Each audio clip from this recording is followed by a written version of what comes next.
The story most Americans learn begins with George Washington. He is universally recognized as the first president of the United States. This narrative often portrays him as the singular figure who guided the fledgling nation through its earliest, most fragile years. It suggests Washington almost single-handedly shaped the structure and direction of the new republic. This popular understanding is deeply ingrained in our collective memory. It forms the cornerstone of how many perceive the nation's founding. However, a deeper historical dive reveals a more nuanced and complex picture.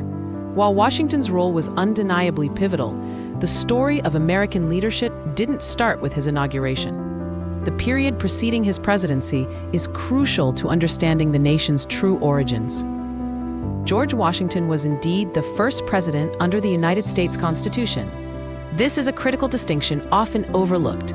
His election marked the beginning of a new era of governance. But he was not the first individual to hold a leadership position over the United States.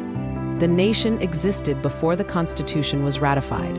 It required guidance and administration during that formative time. The period leading up to Washington's presidency, from the end of the Revolutionary War to the ratification of the Constitution, is essential history. It was a time of significant challenges and experimentation in governance. Understanding this era is key.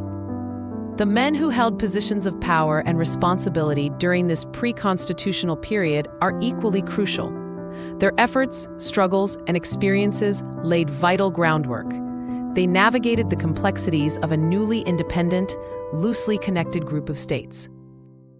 Understanding this often forgotten period reveals the true evolutionary origins of American governance. It shows that the path to the presidency we know today was not direct. It was forged through trial and error, guided by individuals whose contributions deserve recognition. Before the United States Constitution was ratified in 1788, the newly independent nation operated under a different framework. This initial governing document was known as the Articles of Confederation. It was adopted by the Continental Congress in 1777 and ratified by all states by 1781. The Articles established a deliberately weak central government. This design was a direct reaction to the recent experience under British rule. The Founding Fathers were deeply wary of concentrating too much power in a single executive or a distant central authority. A system was specifically designed to avoid the perceived tyranny of a strong executive. Memories of King George III's power were fresh. The states were determined to retain significant autonomy and sovereignty. However, this emphasis on state power proved largely ineffective in practice. The central government's weakness created significant problems. It struggled to manage the affairs of the new nation. The Articles essentially created a league of friendship between the states. It was more of an alliance than a unified nation. Each state retained most of its powers and independence. A major weakness was the central government's lack of power to tax. It could request funds from the states, but it could not compel them to pay. This left the government perpetually short of money, unable to pay debts or fund operations. The central government also lacked the power to regulate commerce between the states. This led to trade disputes and economic rivalries among them. States often imposed tariffs on goods from other states, hindering national economic development. Furthermore, the central government lacked the power to effectively enforce laws. It could pass resolutions or make treaties, but it relied on the states to implement them.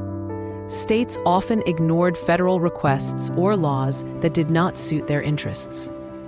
This system of a weak central government led to significant economic instability. The nation struggled with war debts, currency issues, and lack of uniform economic policy. The inability to tax or regulate trade exacerbated these problems. It also led to frequent interstate disputes. Boundary disagreements, trade wars, and conflicts over Western lands were common. There was no strong federal authority to mediate or resolve these conflicts effectively. Ultimately, the system under the Articles led to a general sense of disunity.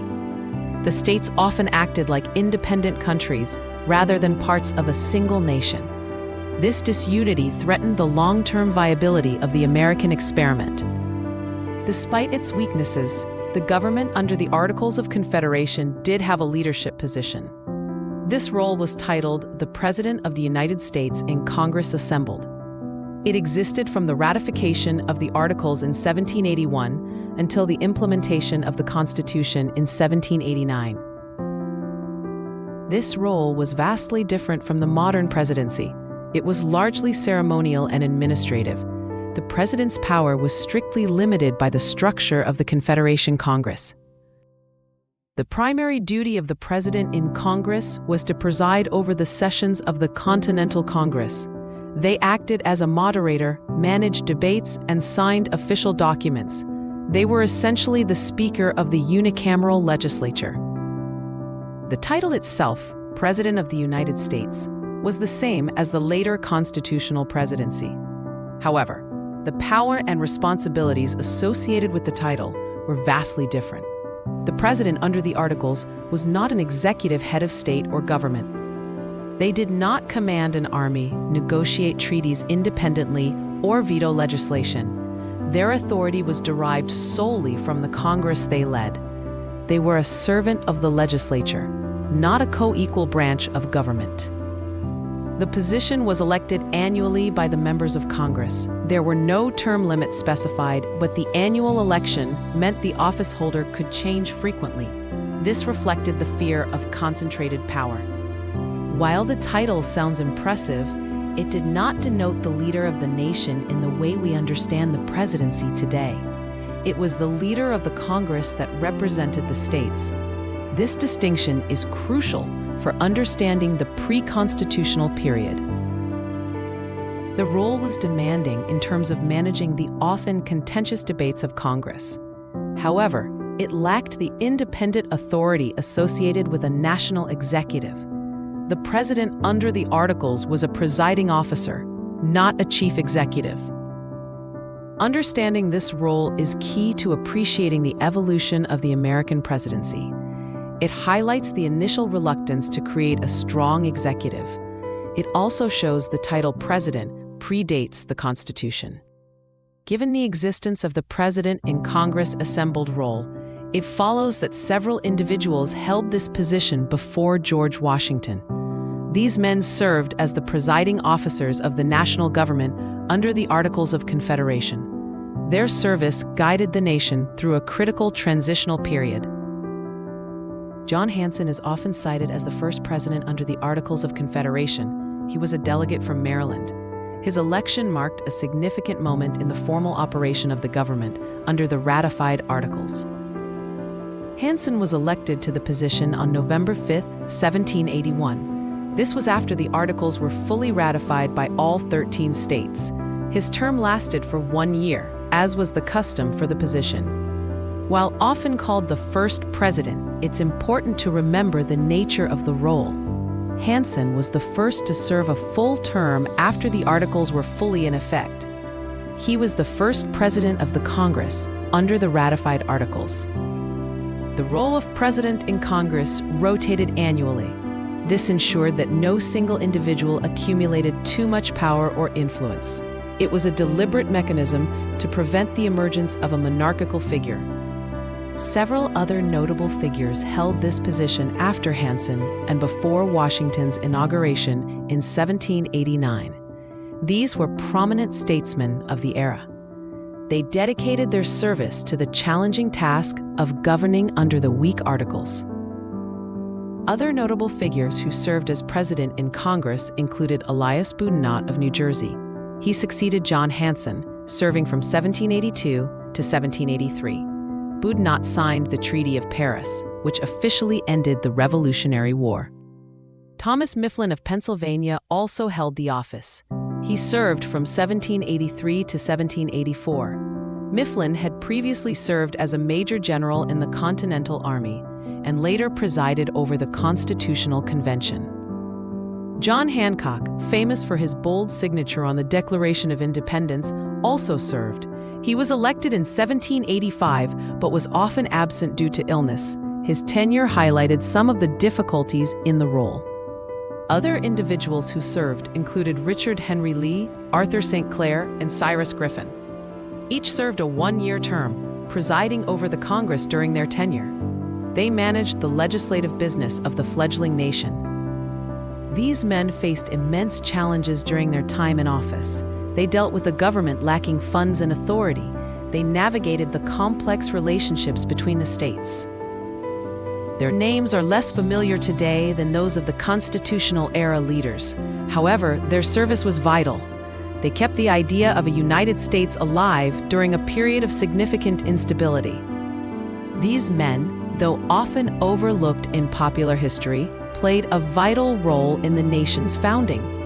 They were not chief executives in the modern sense, but they were national leaders. They guided the country through a critical period between winning independence and establishing a stable government. They dealt with pressing issues facing the new nation. One major challenge was the issue of war debt. The Confederation government owed money to foreign powers, soldiers, and citizens, but lacked the means to pay. They also grappled with issues of westward expansion. Settlers were moving into new territories, leading to conflicts with Native American tribes and disputes among states over land claims. Managing this expansion was a complex task. A constant struggle was defining the relationship between the states and the central government. The balance of power was heavily tilted towards the states. The leaders under the Articles constantly faced the limitations of federal authority. The significance of these leaders and the period lies in their contribution to the evolution of American governance. Their experiences highlighted the fundamental flaws of the Articles of Confederation. They demonstrated the need for a stronger national structure. Their experiences directly influenced the drafting of the Constitution. Many of the men who served in the Confederation Congress or held the presidency under the Articles were delegates to the Constitutional Convention. They brought first-hand knowledge of the system's failures. The shortcomings and failures of the Articles highlighted key needs for the new nation. The inability to tax, regulate trade, or enforce laws demonstrated the necessity of reform. The disunity among states was a clear danger. The failures highlighted the need for a stronger executive branch. The lack of a single national leader capable of acting decisively was evident. The ceremonial presidency under the Articles was insufficient for effective governance. The failures also highlighted the need for a more robust federal government, a government with the power to tax, regulate commerce, and ensure the supremacy of national law was essential for stability and unity. The League of Friendship was not enough. Crucially, the failures highlighted the need for a system capable of unifying the states into a cohesive nation. The Constitution, with its balance of federal and state power, was the solution devised to address this fundamental problem. It created a true union. While George Washington was the first president under the Constitution, leadership of the United States began earlier. The nation required guidance and administration from the moment it declared independence. This leadership evolved over time. The story of American leadership begins long before Washington's inauguration in 1789. It starts with the Continental Congress and the men who presided over it. It includes the presidents in Congress assembled under the Articles. It begins with the men who paved the way, navigating the difficult transition from colonies to states to a unified nation. Their efforts, though often overshadowed, were indispensable. They kept the nation afloat during its most precarious years.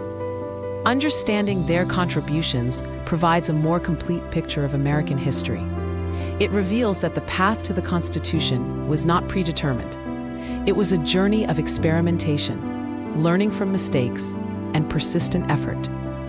It provides a more accurate picture of U.S. origins, showing the challenges faced and overcome. The transition from the Articles to the Constitution was a second revolution, a peaceful one, driven by the lessons learned in the pre-constitutional era. The leaders of that era were central to those lessons. Ultimately, Recognizing the presidents who served before Washington reveals the complex and fascinating origins of the United States. It honors the contributions of individuals who served the nation when its future was far from certain. It reminds us that history is often more intricate than the simplified narratives we commonly encounter.